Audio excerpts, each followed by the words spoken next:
Hello, everyone, and welcome to our 100th episode of the Rouge Rugby podcast. Thank you for joining us. This is a big occasion, and we have a big guest joining us. No, it's not Derek Brissett. He's always with us. The big guest we have today is former Arrows and Canada player, Jamie Mackenzie. Jamie, thank you for joining us. Thanks for having me, guys. Okay, we're privileged to have you. I know Derek and I have been talking about this for a couple of weeks. Thank you again for being on the show. We're just going to get straight into the hard-hitting questions, the big topic that concerning you. How was the trip to Portugal? Portugal was great. Managed to sneak away with Dan Moore and Ben LeSage. We all lived together while we were playing for the Arrows, and we're all kind of going our separate ways now. Ben obviously heading to LA.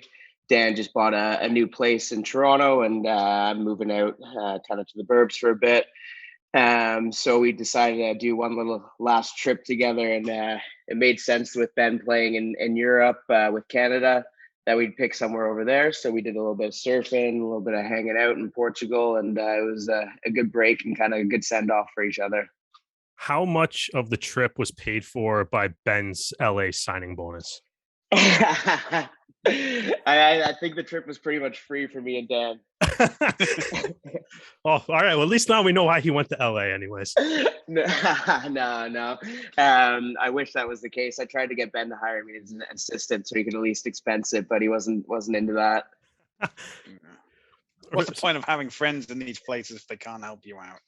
Yeah, well, it actually works out that his bye week is the week of Coachella, so it's already got its perks. Yeah. Oh, what a coincidence! What a fantastic coincidence! Exactly.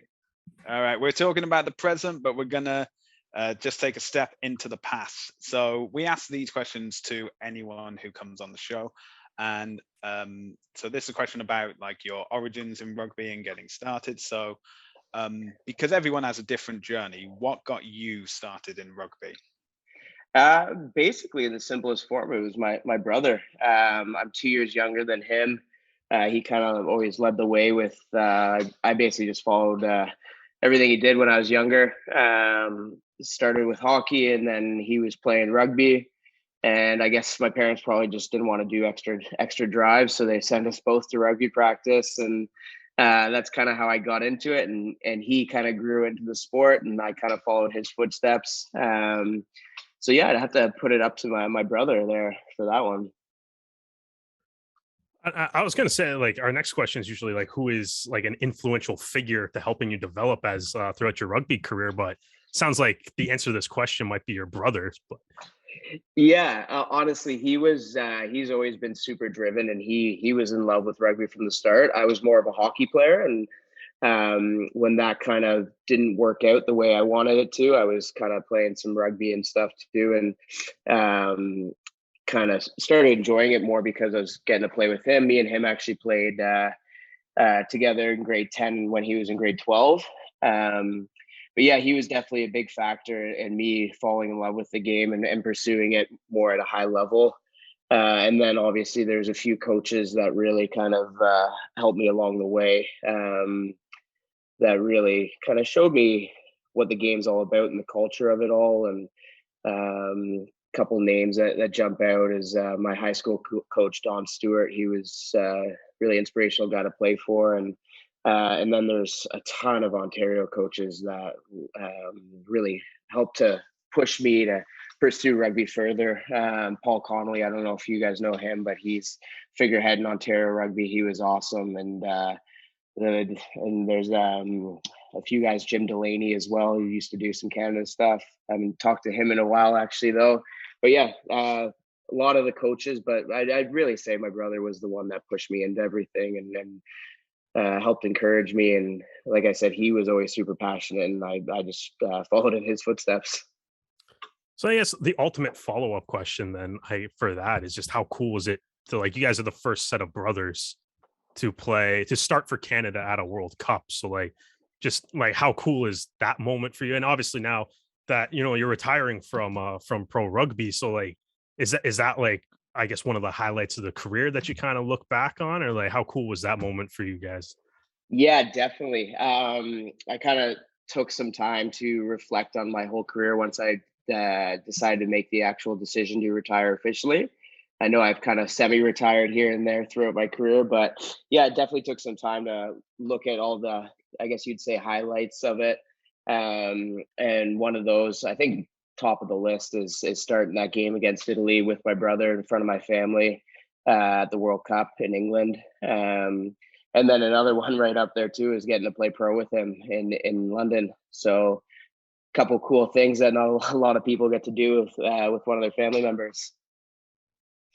So we're talking about playing, but I guess that whether you're a pro player or whether you've retired, or if you're like me, you've never even been paid to play rugby. We're all fans of rugby as a sport of itself. And is there someone that every time they've stepped on the pitch or still step on the pitch, you just love to watch them play? Honestly, not at like the international level. I feel like there's always so many new exciting players coming through. Dupont for me, especially right now, is that guy lights it up every single time he goes out there, and it's so exciting. But just having more of, I guess, a Canadian influence is just watching the Canadian guys play now that I've stepped away from international duties for a couple of years here, and seeing the new talent come through. I always find it super exciting to watch Canada games. I know the results haven't been the best lately, but just to see kind of who's next and who could be the next big name in Canadian rugby, I always find really exciting. But looking back, a couple guys that I always loved watching play for Canada or playing with them. There's a few names that stick out, but Taylor Paris was always lightning on the field. Jeff Hassler, he could turn something nothing into something. And Connor Trainer, who's one of my good friends, and DTH Vandermeer, those guys were all wicked to play. I think Canada's had some exceptional backs. I feel like my brother would be a little bit mad if I didn't say him as well. He scored some pretty good tries at World Cups and stuff. So he was always cool to watch as well. You don't have to suck up to him during the duration of this podcast, but that's not. I'm not going to tell you how to answer the questions. He's still bigger than me, so I gotta. Fair enough. So obviously, I'll kind of go with something. One of the things, I guess, for myself that I'm kind of, I guess, always slightly jealous of professional athletes is because I have never left the continent of North America. Never been on a plane that had to fly over like any body of water except maybe like Lake Ontario or something. What, like, traveling, playing rugby, you played in England, some pro there. You played for the Canadian national team, so you traveled the world going to that. You were at 3 World Cups. And you obviously too, you traveled around playing with the Toronto Arrows and playing in North America as well. So what is the number one like rugby tour road city that you have been to anywhere in the world? That's a tough one because I've had so many different experiences, from like World Cups to just like November games and then to MLR games. So I don't know. There's a few like stories and nothing I should probably repeat on a podcast, but no, that's everyone says that. That is exactly what podcasts are for. Yeah. Well, actually, just kind of thinking about being in Portugal, Lisbon is one of my favorite cities to play in. We had some awesome games there where we absolutely put some points up on the board, had some big wins, and we celebrated after. That's a really, really fun city. In the States, Austin's a great city. Honestly, a lot of those American cities are just fun anywhere you go. And when you're traveling with all the boys and stuff, it's hard to have a bad time anywhere. I remember we were in Romania and Bucharest, and actually it was probably one of the first few times I met Ben LeSage. He was there for like under 20s or something like that, while the men's team was also touring. And I can't remember if we'd like lost a close game or we won, but it was the final stop of the tour, so we ended up having a few pints after the game. And these poor young kids are at our dinner with us and just seeing us crush a few beers and stuff. I remember Ben telling me about it. He's like, "Oh my God, what are these guys up to?" But no, honestly, it's hard to nail down one spot. like Tokyo was also insanely cool. We got to explore after the World Cup when we were off duty there, so that was really fun. Yeah, I can't pick one because there's too many good stories. Yeah. That's fair enough. I'm just happy to know that the men's team takes such great care in grooming the youth of the under 20 team while they are on the road, though. So that is good. That is good to know. Exactly, you got to take care of them so they know what to do. Exactly. You got to show the finer details of what it takes to be a professional rugby player, right? Yeah, exactly. Well, speaking of traveling overseas, 2010 was a big year in Europe for you. Starting off with that you got signed by Escher RFC, playing between 2010 and 2012. Now, we've heard about like the issues that Canadians have getting MLR contracts for other teams in the same continent with MLR. Mm-hmm. What was the process of getting signed for Escher, and what were the complications? Now, you were also playing with your brother at the same time, so obviously having someone else go through this experience as well with the same last name didn't help. But were there any complications or any culture shocks when you were in England? Not really. I was actually born in Scotland. My whole family is English. And my brother had already been playing there. We both got our UK passports as well. So how it actually came about is that I was playing for Canada on that November tour where I think I got my first cap against Belgium. And I went back to university after that tour. And he called me about a week later. He's like, "Oh, our scrum half just tore like everything in his knee. Do you want to come over on just like a trial and play a couple of games and see what happens?" And I literally just dropped all my classes. I knew the World Cup was coming up, and if I wanted to make it, that was my best shot to play at the highest level that was available to me at that time, and that was in the championship in London. So yeah, I don't know if my parents were too happy at the time, but kind of worked out because I dropped all my classes, hopped on a flight, played one trial game, and then they signed me. So that's how that all worked out. But no, not really much of a culture shock. Like I said, I had a bunch of family over there, and having my brother to show me the ropes was definitely really handy as well. How many teams have you and Phil played on together over the course of, I guess, both of your careers?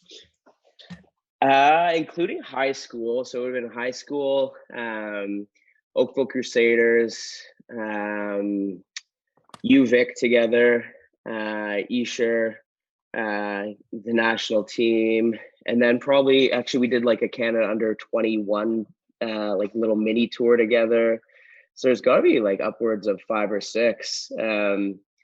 But it's more the time that actually stands out to me is funny story is when we actually played against each other for I was still playing for Oakville and he'd switched over to the Balmy Beach Club, and I was starting at 10, he was starting at 12, and in the game he intercepted one of my passes at the halfway line, and he's running down the field as I'm chasing him, and he turns around, like holds the ball out on a platter and just taunting me and walks in under the post. And that's probably the one time we've ever really played against each other, and that's what happened. And I don't think I'll be able to forget that. Who won that game though? Honestly, no idea. That's all I remember from it. Okay, so Oakville won.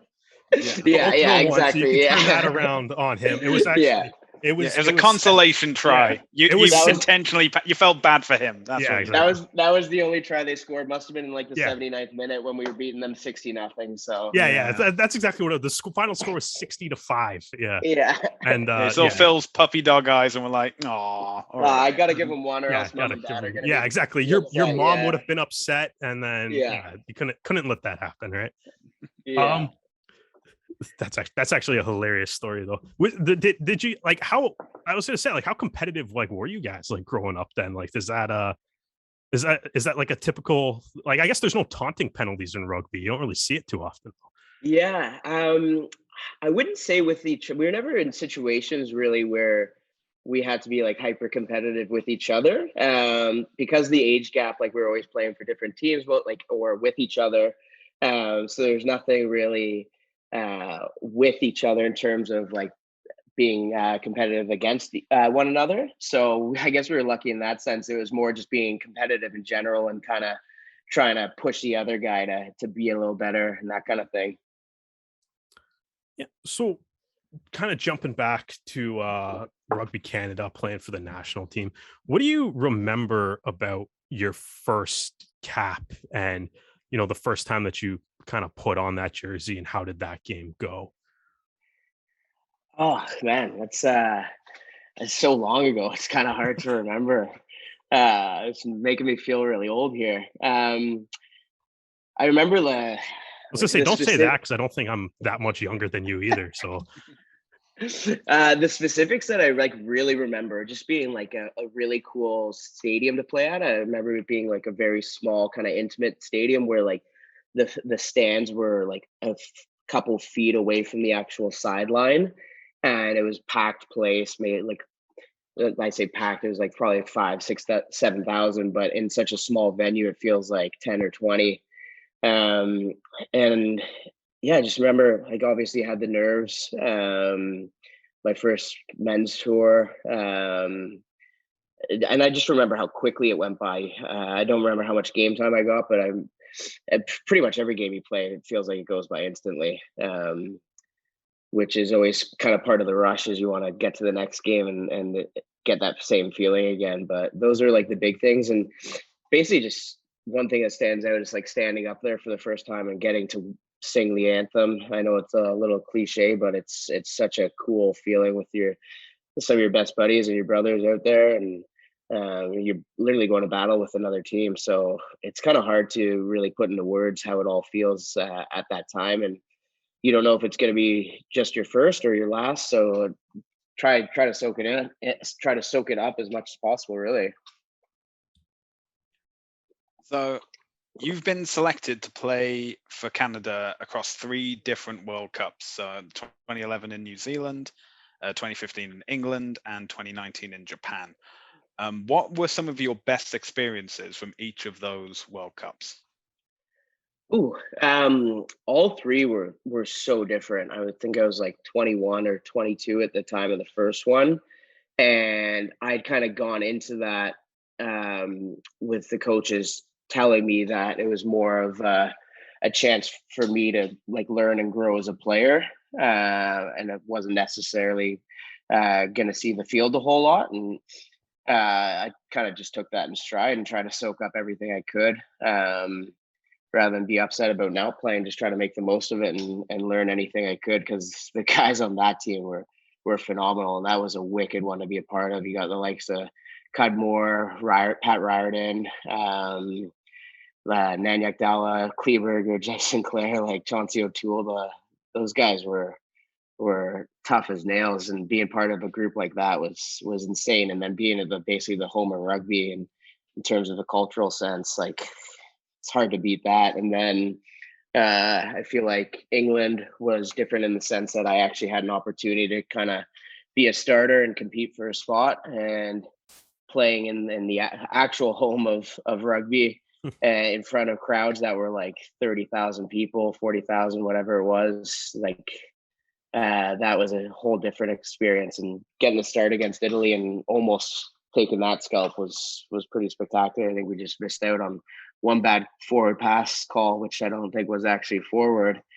and then Japan was a whole nother experience. Just being in a place like that, we were treated so well, and it's such a beautiful country, and the people there are so amazing. It was a truly amazing cultural experience in general.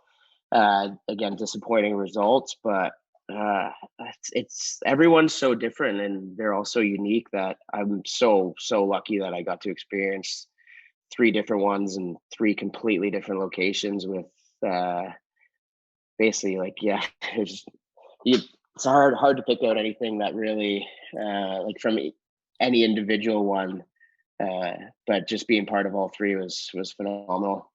Yep. So obviously, during your time with Rugby Canada, there's been there was some ups, there was some downs.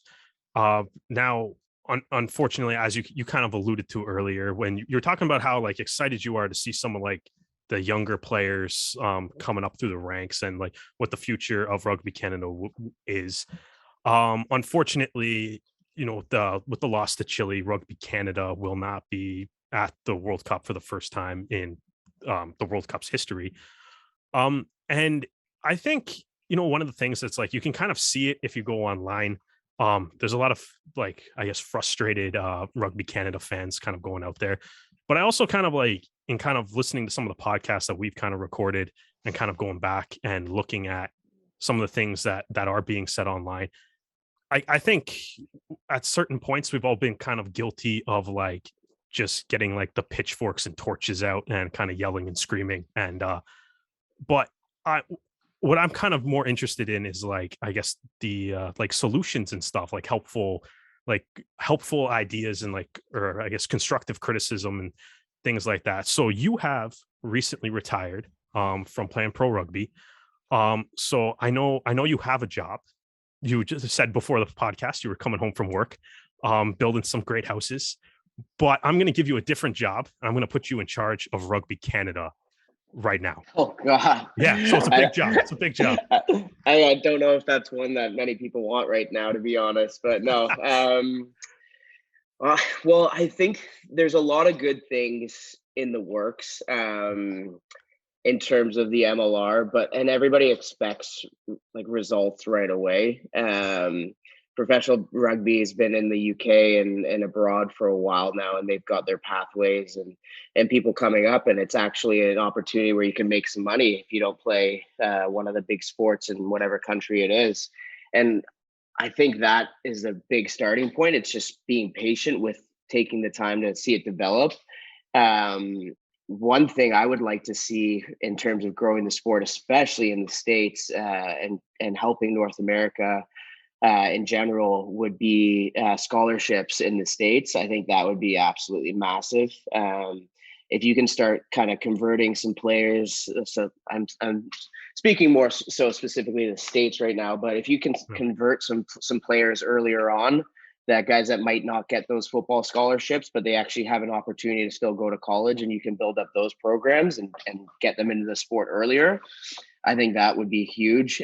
Same, I know there is some some scholarships and stuff in Canadian universities, but I guess Canadian university just isn't the same as the States in general. But the fact that MLR is a pathway where kids can see themselves making a living, I think that's huge, and that's going to take time for younger players to get into the sport and realize there's an opportunity there. If they don't make the say OHL or NHL or whatever it is, like that's going to be a big part of it. Again, being patient with that and developing relationship. Like I'd love to see at least two more MLR teams, one on the West Coast and one in the prairies or something like that. And they're able to develop relationships with local clubs. I know the Arrows are doing a good job of building up an academy, and it's just such a big country that it's tough. And they're working on having kind of different little academies kind of all over Ontario, and then bringing them together in bigger groups. And just, developing those relationships with kids at a younger level, younger age, to see them come through a whole like academy program. I think that's a strength of England, is you're getting into an academy system when you're 14, you're being around that professional environment. A lot of kids like leave university and they might get a shot to play for Canada, but they don't know what it's like to be an actual professional at the sport, right? And you're going straight into international rugby. Yeah, so I guess obviously at Major League Rugby, to kind of build off of that, obviously like Major League Rugby is like pretty new, all things considered, right? We've only one of the, even like as young as the league is, even one of the seasons got completely wiped out too by a global pandemic, right? So I guess it's like when you started playing or whatever, it's like, did you find like maybe, like, I don't necessarily want to say like before you kind of realized that maybe you had the talent and the ability to get to like the national team level, but it's like when you first started playing, like was there like, how was the pathway? Did you feel like there was a clear pathway, or were you kind of like, there's no way like I can really like make a living playing this sport, or like how I guess what were your kind of thoughts on like building towards the goal of becoming a pro rugby player at that point in time? Literally, I didn't make it as a hockey player, and I was playing for Ontario, and I was like, this is cool. I get to go on like tour to England and stuff. And then I made the under 17 Canada team. I was like, oh, like this is sweet. Like you get to travel and it's fun. And that's literally how I got into it. I wish I was growing up now and the MLR was a thing and you could say like, okay, I'm going to try to get into this academy and then I'm going to try to go to university and then get drafted. Like that would be phenomenal. Like I'm so jealous of the guys that are coming through now. And I remember we used to get paid like $250 to play NA4. And that was it. But you were stoked that you got a bit of beer money for a weekend. And you were never doing it for anything like that. You were just doing it to play, represent your country. And that was the pinnacle. And anything else that came was a bonus. And like how, I guess, obviously too, because it's like I think part of that is kind of like, I think one of the big benefits of like MLR is just being able to just grow the profile of the sport in North America. Yeah. Obviously you can see like Arrows games are on TSN and like, you know, there's like the championship got like nationally broadcast south of the border.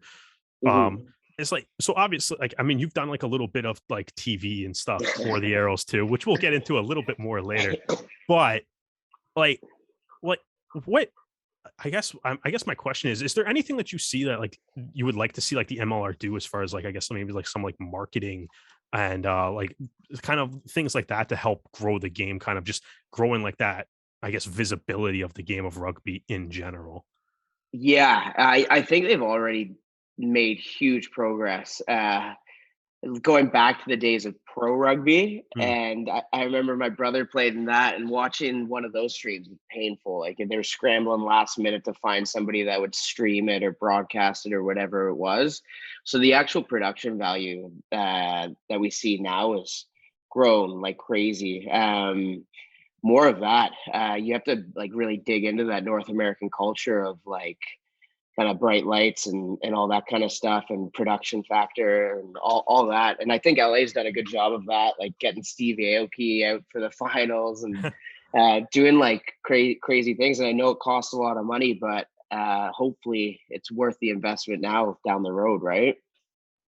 Yeah, I've compared the growth of like MLR should be similar to Formula One's growth over the past 5 years. Now, obviously, very different sports, very different financial situations they're in, but they're both very European sports, and it was proven this year that with things, because a lot of people would say that, oh yeah, Drive to Survive on Netflix, that's what's brought in a lot of new fans, but a lot of the work has been done at race days or race weekends, I think is the best term to use.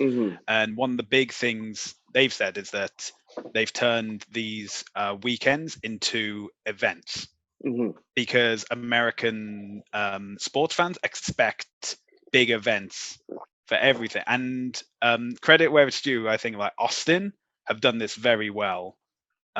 Obviously, COVID has thrown a spanner in the works for every team to do it, but you know, we have like theme days. They have wasn't it Dan Knox who goes into the crowd? Yeah, they got a laser show and stuff.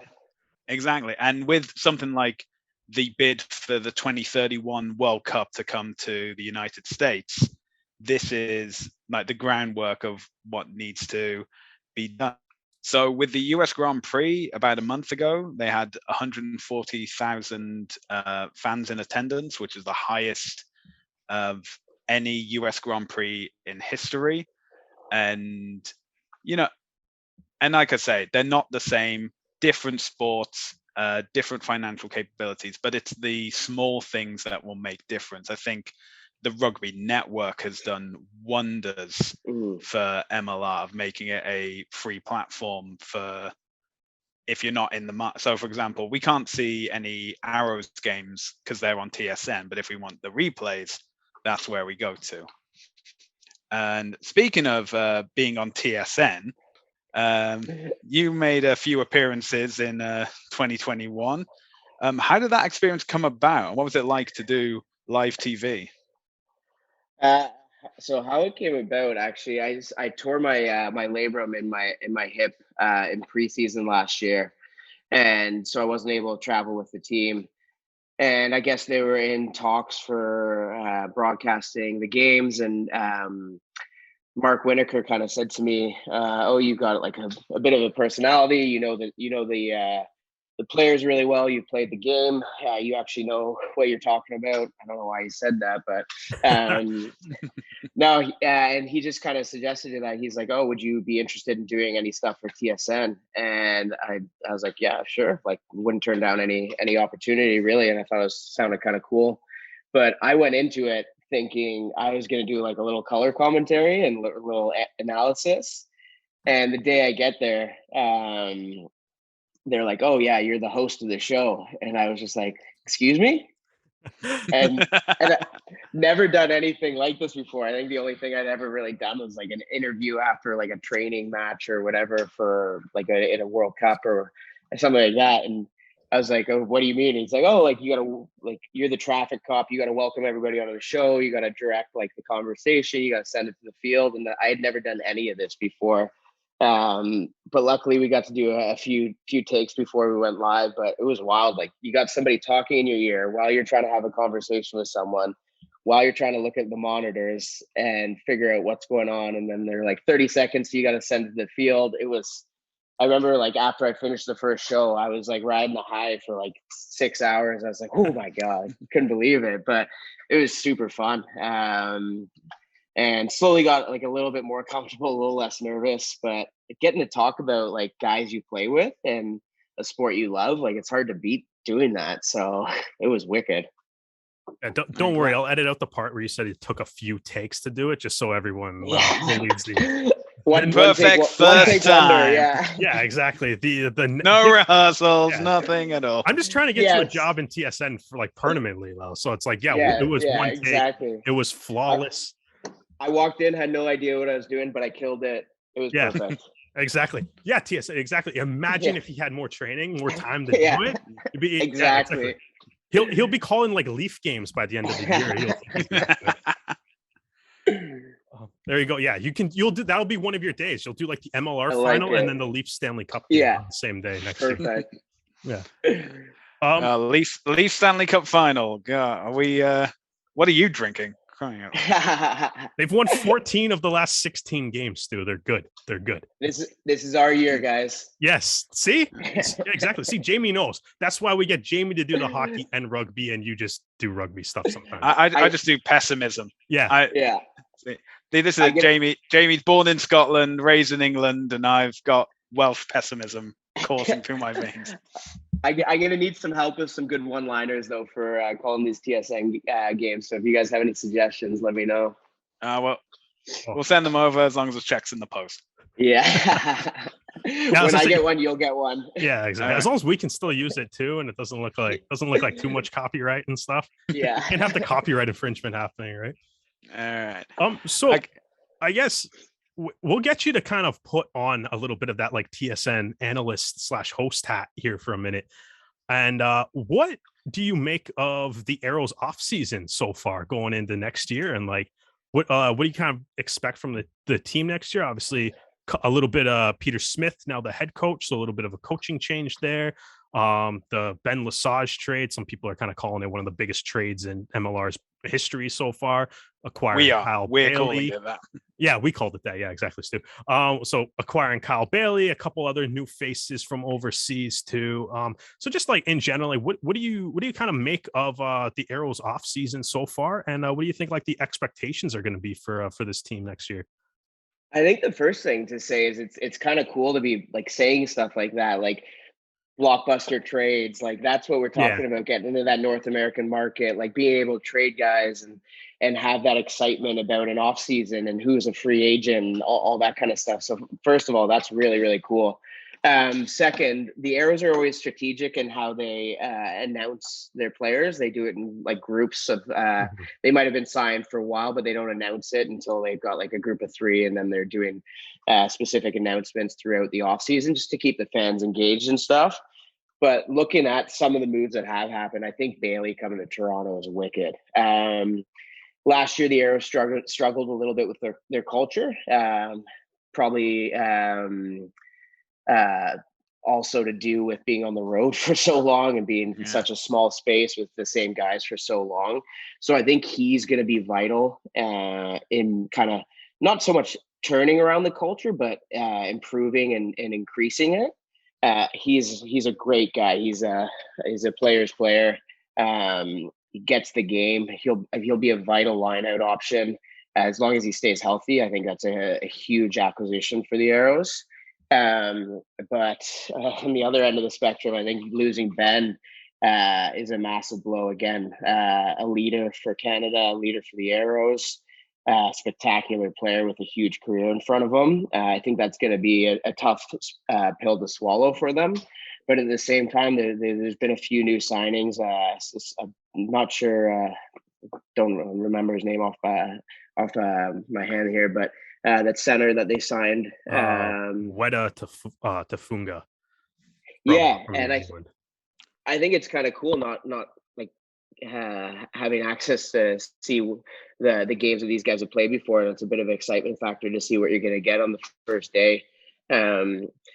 And signing a couple props, and I think they really put themselves in a good position. It's just kind of how the team really comes together in the off season, preseason, to really fill all those spots and see how they start playing together.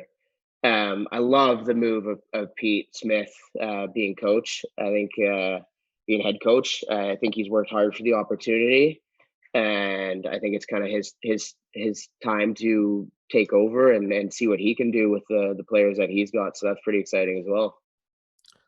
You kind of mentioned, I guess, the culture of the team last year, and I guess we haven't had a player on the podcast since the season ended, and I guess my question is kind of how difficult was that year for the players? I know that you were injured through the duration of the season, so you weren't down in Atlanta. I would imagine that probably is even harder on you being that far away from the team. But it was just, I guess, from that, because I guess in a normal situation, if you're injured, you're still around the team on certain occasions and can go to the games or hang out with the guys on the team after or something. But I guess how difficult to try to explain as someone on the team, because it's not being on the team, I don't really know how to comprehend how difficult or how challenging last year would have been. So it's what was kind of that experience like for the Arrows and for yourself, kind of being stuck on, I guess, the other side of the border with, I know, a few of maybe other injured players and other staff members that didn't make the trip down? Yeah, honestly, like you said, it just sucks. You go through preseason with these guys, you're missing out on something that you love to do. And kind of going into last season, I knew it could potentially be one of my last few seasons. And so that really just sucked in general. Luckily, I had some other things to focus on back here, some work and stuff like that to kind of keep me at least somewhat occupied. But just I was just trying to keep in touch with the guys, see what's going on, what the day-to-day is like. How's everybody feeling? I feel that maybe helped my journalistic skills a little bit, kind of diving in, getting some of the goss here and there, and getting the guys to spill the tea on what the week's been like. But no, I was just always checking in, seeing what the game plan was for each week and how everybody's feeling and all that kind of thing. But from the actual player's perspective, it can be really tough. You think oh, these guys are doing what they love to do. But when you're away for that long, you're missing the nice things that you're used to, just being around your family or just being able to step away. You're almost in that environment you are in that environment for 24 hours a day for whatever it was, 118 days or something like that. And that can be tough. It's mentally draining. You're switched on all the time. You're worried about, except for off days, you're worried about when your next meeting is, what time breakfast at, what time's dinner at, what you're going to do for all those. And then, especially if you're a guy that's not a mainstay in the 15 and you're dealing with the frustrations and not getting selected, it's so important to not bring that into the team environment. You got to kind of deal with it, not so much privately, but you got to kind of deal with those emotions, those negative emotions about not getting picked or not getting as much game time as you think you deserve. And so that can really add up mentally. without like an outlet to, like I said, step away from the game. It can be super tough. So I think they did a really good job for how long they were away to kind of keep it together. I guess looking at part of it too is like the way the Arrows have to start the next season. It's another massive road trip, essentially, right? You get Yeah. the one game against LA and Langford, which is probably going to feel a lot more like a home game than say playing in like Vegas or Atlanta or something would. But like Yeah. how, I guess like what was kind of like the reaction like that you had when you're like seeing the schedule and you're like, oh sweet, like 7 more road games before we're back home. I think it's so much different than Mhm. the whole Atlanta thing in terms of Atlanta. There's no light at the end of the tunnel Yeah. besides like finishing the season.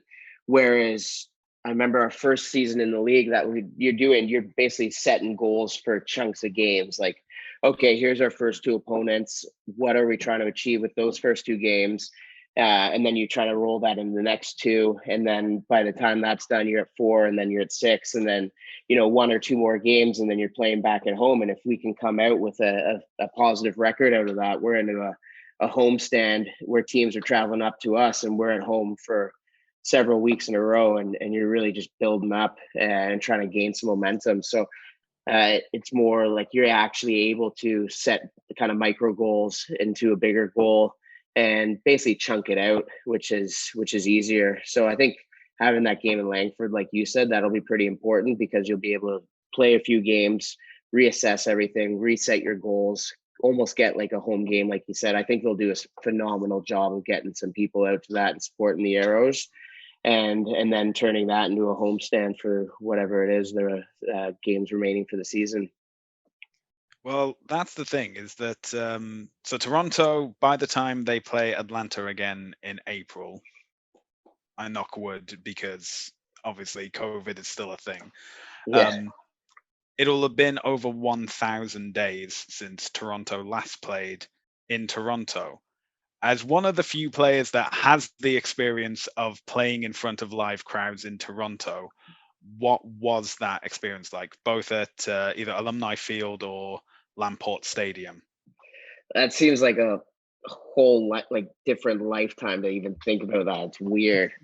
Thinking about how good we had it before. No, but playing at home, I remember we won like 7 games in a row that first Yeah, year or something like that. I think we lost was it the first one at home, and then we went on a crazy run where we won everything. yeah. Um, yeah, it was, you can't beat that. And my favorite memories are playing at Lamport. I think that setting, like you're downtown Toronto, the weather's getting better. Um, you're getting good crowds. It's like one of those stadiums that feels bigger than it is, especially when you start packing it out and you got the beer gardens going. It's just fun. You got all your friends watching. I think Arrows are lucky that they've got so many hometown kids, because it gets people out and they're playing for their families in front of their families, whereas opposed to a lot of these other US teams and stuff, and like maybe not a lot of those guys are actually from that city. So I think that's an advantage for us, especially when we play at home. All right. So we're going to talk about um, your decision to call time on your rugby career. Now, obviously, it for different players, there's different circumstances. One of the worst things is when injury just makes the decision for you, especially for like a lot of young guys. You mentioned before that you had injured your hip in preseason. Was that the specific moment, or was there like a culmination of different things that made you come to that decision? Yeah, it was a combination of a few things. So that was definitely a big part of it. But kind of the icing on the cake was Canada not qualifying for the World Cup. So basically, my situation was I tore my labrum. I would have needed surgery. The recovery is about like 6 to 8 months to get back into playing games. Um, and so my plan was to get surgery, do all my rehab, my recovery, roll that into hopefully another MLR season, and then into a World Cup campaign. But kind of when Canada didn't qualify for that World Cup, for me to justify doing about 8 months of rehab just to play one MLR season, maybe, if I was good enough, because the surgery that I would have had to get, it's not like it just fixes it. It still could be a big issue. And then 5 years down the road, I'm going to need a hip replacement anyway. So am I going to deal with all that for one more maybe MLR season? And so just kind of weighing up all those factors and my personal life and having some opportunities outside of rugby. It was tough to call it, but I just thought it was kind of time. It's a fair decision to make. So looking back to 2020, first game of the truncated season against the Texan teams. So first up was Austin, and then Houston in Vegas, which what turned out to be your final pro game for the Arrows. How do you view that match, and has your perspective on it changed since you retired? Not really. Those are actually like pretty vivid memories because that season and the start we had to it and the team we had, I don't think anybody would have really been able to beat us down the road. And I think we were such a championship contender that, like, I look back on it so fondly, and the team was gelling so well together, and we were just going out there and having fun and playing rugby. So I look back at that and just think, like, I guess it does kind of make me really miss it and make me a little bit sad that was my last game against Houston.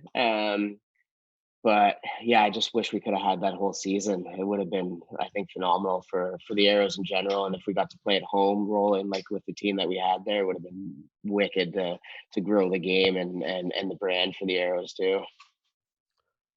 So looking back at the career as a whole, what do you think the best game that you played was? I think it has to be that Italy game. I remember we had such a fun strategy. Like Kieran Crowley, the coach at the time, we were a little bit undersized in the forwards, like more so it's at set piece, like in the scrum and stuff. So we had a specific pattern that we would run. And as a scrum half, it was so much fun because we go out to the far channel. So we'd attack wide with the backs. We do 1 second scrums, so ball in and ball out right away. Go far channel, bring it back one phase, bring it back to the sideline. Then we go all the way back to the other sideline and kind of repeat that. And it was just so fun, like running around, slinging the ball, and actually playing and stuff. And yeah, that game just stands out for how fun it was, and you're playing in front of an insane crowd, and just kind of like the combination of everything: the crowd, the World Cup, playing for your country, and just playing some fun running rugby. That was probably the one that stands out the most for me. And this, I guess, kind of maybe like one last thing as we're kind of starting to wind down a little bit here is, like, do you have any like message or anything to like the fans or the people that kind of supported you throughout your career now that you are kind of like looking back on it and kind of reflecting on the entire rugby journey here? Yeah, actually, before I officially announced my retirement, I made a point of calling a lot of the coaches and people that had an impact on my career. And that was so rewarding, just getting to spend 10, 20 minutes on the phone with them, just letting them know I was actually retiring, and just thanking them, because I feel like so many people, especially in like Ontario and Canadian rugby, they don't get thanked enough for a sport that isn't as big as a lot of the other ones. So it was pretty emotional, but my biggest message is, yeah, thank you. And thank you for doing like jobs that you won't always get thanked for. And the amount of time that so many people put in is absolutely phenomenal. And it's hard. You'll never be able to, like, I hope I can give back half as much as some of the people that had an impact on my career. And I made a point, like the Palmy Beach just reached out to me to do some of their academy stuff, and just giving back in any kind of sense that I can. Because yeah, like I said, I don't think these people will ever get thanked enough for what they do for the sport. So if you're looking at like doing like academy stuff for with like Balmy Beach, is coaching or like I guess coaching TV analysis and stuff like just kind of like looking for ways that you can stay involved in the game, or are you thinking that those Yeah, could be like lengthy like career opportunities and options like that too? I haven't really thought about them as career like opportunities. I think if I'm passionate enough about something, then like maybe career opportunities would come from it. When I'd taken some time away from the sport, I actually did a bit of coaching with U of T, and that was really fun. And I think they'd won their first game in like 10 years or something that year. And being a part of that, something like that, is so cool. But yeah, like that's the one thing I don't think I know when the Arrows step on the field and I watch their first game at home, Yeah. I'm going to be really upset about it. But the fact that I can stay connected to the game through, like you said, TSN or doing any commentary or anything like that, and then being involved with whatever kind of coaching opportunities there are, that's something I'll always be keen to do. And like I said, if I can give back, like even a degree of what people, the time and effort they gave me throughout my career, then I'll be happy about it. And I'd be willing to do that at any time. Next season, you'll be a fan in the stands, or you'll be on TSN hosting the games before they begin. But what are you hoping to see from both the Arrows and from Canada over the next few years? Arrows, I just want to see them continue to grow the brand and grow the game in general. If they can keep doing what they're doing in terms of getting more kids into the program at an earlier age and giving more kids the opportunity to play a professional sport, that'll be huge. For Canada, I think it's a good opportunity for them to kind of look at themselves and figure out what they can do as a program from the top down, looking at the different pathways of how they can be better, utilize whatever. I know we do have limited resources, but utilize those to the best that we can. And it's, I guess it's it's obviously sucks we haven't qualified for the 2023 World Cup, but in some sense, it's a bit of a blessing with where the team is now to be like, okay, we've got 2027 on the, like, not the horizon, but in the future.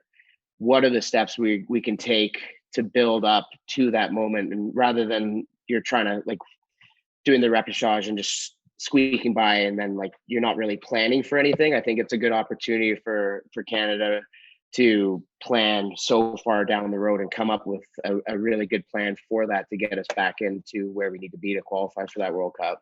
So, Jamie, at this point of the episode, we normally say what we are on social media. So, if you enjoyed this episode and this interview, we have plenty of other interviews on previous episodes that you can find at the Rouge Rugby, both on Spotify and Anchor FM.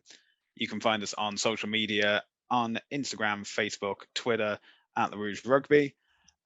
Jamie, if people want to see what you're doing in the next steps of your career following rugby, where can they find you? You can find me at J Macerdoo on pretty much everything: Twitter, Instagram. It's JMACKERDOO. Yeah, and that's pretty much it. And a little bit active on social, nothing crazy, but yeah. Do you have a TikTok yet? So I'm trying to convince Stu to get a LaRouche TikTok, and I'm hoping I can use you to be like to help me out in this argument here. I think I'm a little bit too old for TikTok. I have TikTok and I love watching them. It's so addicting. Ben LeSage is the resident TikTok master that I know, but no, I've never really made any, but maybe I should get onto that. All right. Doing you the next TikTok dance craze started by Jamie. Yeah, Mackenzie. exactly. Derek, if people want to find you on social media, where can they find you? It's at Brissette the Jet, as usual. Like Jamie, it's the same handle across everything. Keep it simple. And you can find me on Twitter and Instagram at Hardman, spelled H4RDMAN. Well, Jamie, it's been a pleasure talking to you tonight. And thank you all for joining us for 100 episodes. We look forward to you joining us next time.